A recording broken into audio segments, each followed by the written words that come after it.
All right, let's focus with DNA in nucleic acid. It's going to be a polymer of nucleotides. Now, DNA is going to have, or there are going to be 4 nitrogen-containing bases. And the cool thing about this is this, that all living things, so living organisms, have DNA. So whether you are a human or an elephant or a bacteria, you're a living thing, you'll have DNA made of the same with the same nitrogenous basis.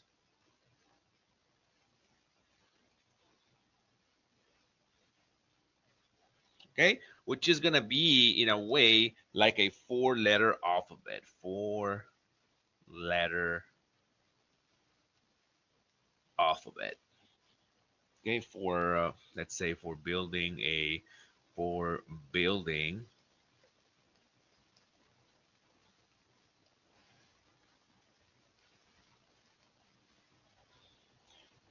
organism.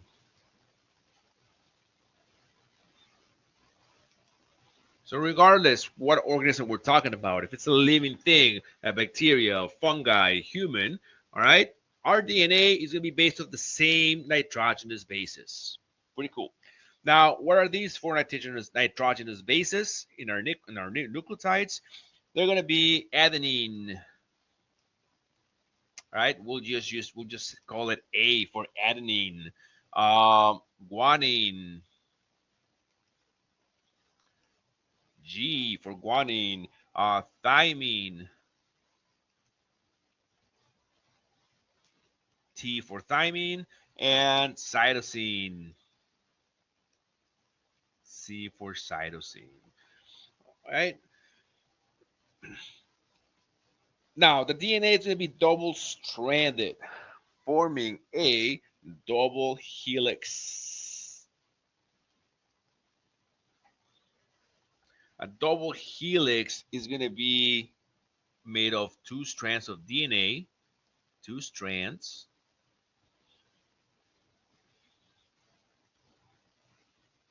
of nucleotides,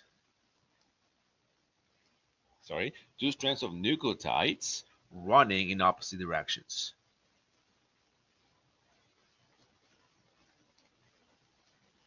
I'll show you that in another slide. Okay, they're going to be coiled around one another. Coiled around one another, forming the double helix. Now, bases of a strand are going to hydrogen bond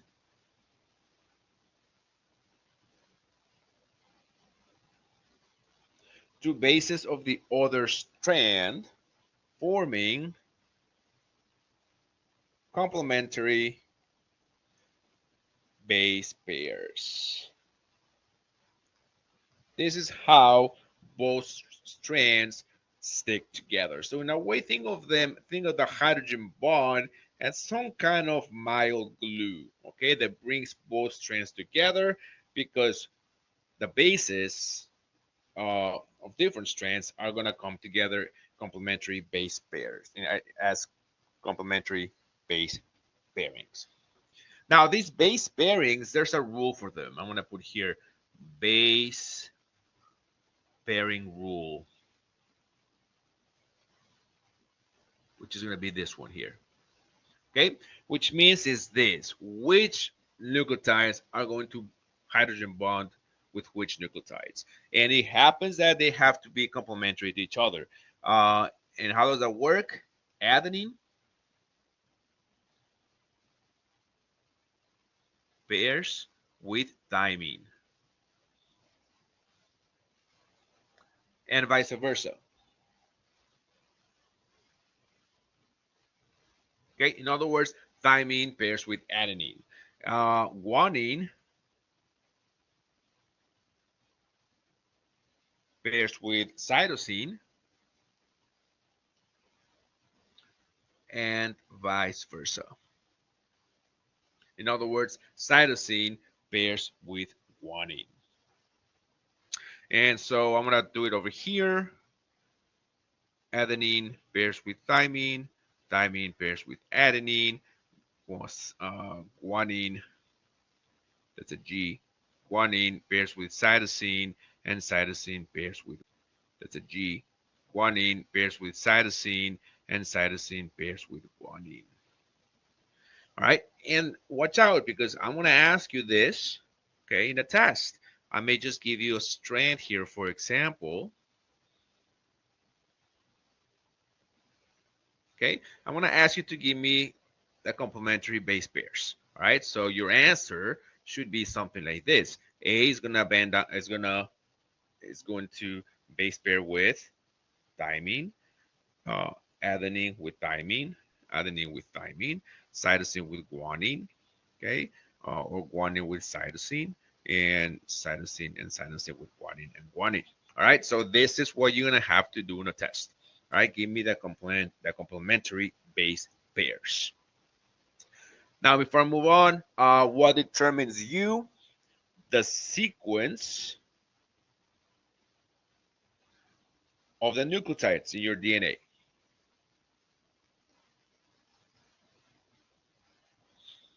Okay, that is what makes you you. Okay, different from any other individual. Now, in terms of RNA, RNA is also going to be a nucleic acid. It's going to be a polymer of nucleotides. However, there's going to be four main differences between RNA and DNA. The first difference is thymine is replaced by uracil. So uracil, well, actually, I'm going to put here thymine, okay, the nitrogenous base thymine or the nucleotide thymine is found in DNA. However, in RNA, we're replacing it by uracil. So uracil is found in RNA. So that was difference number one. The difference number two between RNA and DNA is the structure. RNA is going to be single-stranded. Single-stranded, so just one strand. And DNA is going to be double-stranded. Okay, there's two strands, coding as a double helix. Or type of sugar. RNA contains ribose sugar. Remember the type of sugar, the sugar in the nitrogenous base. Okay, RNA has ribose. DNA contains deoxyribose. Okay, this sugar is the 5-carbon sugar, by the way. And then finally, the function of DNA. DNA stores genetic information. Is going to determine, it determines the order of amino acids. Amino acids, AA. Amino acids are those monomers of the polypeptides, so the proteins that we talked about. RNA is going to carry genetic information to the ribosomes. All right, so DNA, we're going to be making a little, so DNA will be the template, and I'll explain this in a second. You have DNA, we have to make a copy of that DNA, we make it into RNA, which then can leave the nucleus and go to the ribosome, so the ribosomes can read the RNA and make a protein. Okay, and always remember that ribosomes, they make proteins. And last but not least, in this little video, let's talk about really quick how DNA and RNA looks like. So like I told you, DNA, okay, is going to have two strands. But the cool thing is that DNA is going to run anti-parallel. Both strands are going to run in opposite directions. So one strand runs from 5' end to 3' end. Okay, and the other one, the complementary strand, complementary strand goes from the 3' to the 5' end. Okay, and that's what you see here in DNA. You see, this is going to be the 5' end, and this is going to be eventually it's going to coil around, and this is going to be the 3' end. The other strand, look at this, is going to go. This here's a 5' end, and here's going to be the 3' end. Okay, so and the thing why you see it like this because it's going to be coiling around. All right, and this is going to be the base pairs. This is going to be the complementary base pairing. Complementary base pairing. Okay, in this case you have a C and a G. Okay, and in this case over here, you see over here, that one is going to be between an adenine and a thymine. And then RNA, I'm going to do this in a different color. RNA is going to be single-stranded. Okay, this is going to be your this is going to be a single-stranded RNA, and you see that well because it's single-stranded, right? The nucleotides or the nitrogenous bases are just going to be pointing out here. Okay, this is going to be the nitrogenous bases pointing out.